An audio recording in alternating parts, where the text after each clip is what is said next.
В залата хората често се провалят не защото не знаят как да тренират, а защото искат прекалено лесно и прекалено бързо резултати. А това не е възможно.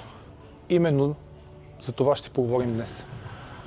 Аз съм Димитър Иванов, а това е 10 минути Чичо Митко. Всяка седмица ще си говорим за тренировки, хранене, възстановяване, дисциплина и навици. Без излишни глупости, само неща, които работят.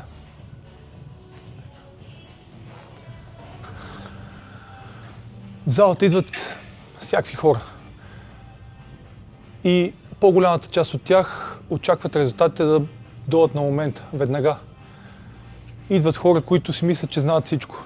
Как да тренират, как да се хранят, как да се възстановяват, какви добавки да взимат. Всичко, от до, не мога да им кажеш нищо. Има и такива, които слушат всичко, изпълняват всичко както трябва, следват програмата от до.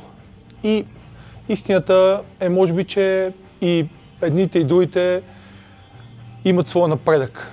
Единственото важно нещо, което не може да се замени, е това да бъдеш постоянен.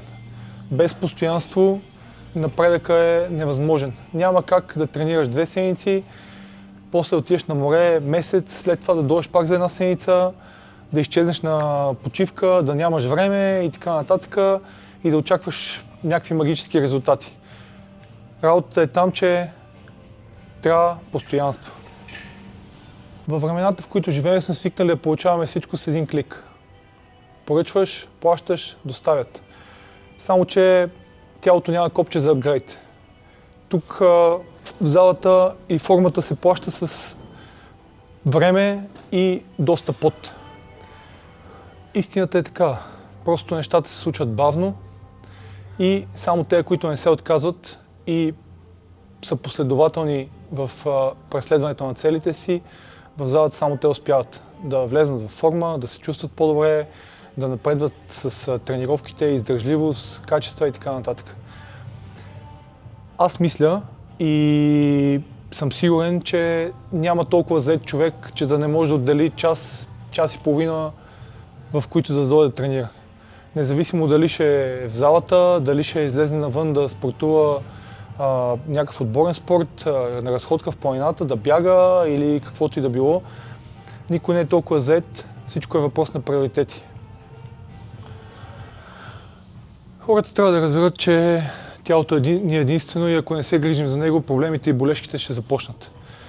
Просто спортувайте, опитайте се да ядете качествена храна, заместете всички газирани напитки и сокчета с вода, изключете бялата захар, спете добре и нещата лека по лека ще си дойдат на място. Ще се чувствате много по-добре, след това ще ми благодарите. Просто започнете. Без значение какво и къде сте.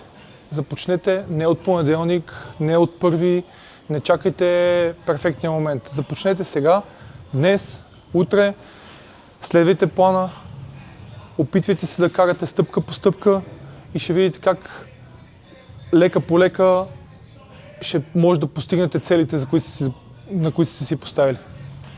И ако тренирате добре и в залата нещата се получават както трябва, трябва да погледнем и какво правим в останалите 23 часа. Тренировката е час на ден. В останалите 23 часа, които имате в денонощието, също е много важно какво правите. Как спите, как се храните, как се възстановявате като цяло. Възстановяването не е добавки, не е медикаменти, не е хапчета за всичко. Възстановяването е да дадеш на тялото време и качествена храна и сън, да може да се възстанови от тренировката. Не се сравнявайте с хората от социалните мрежи. Гледайте и се сравнявайте само с това, което сте били преди.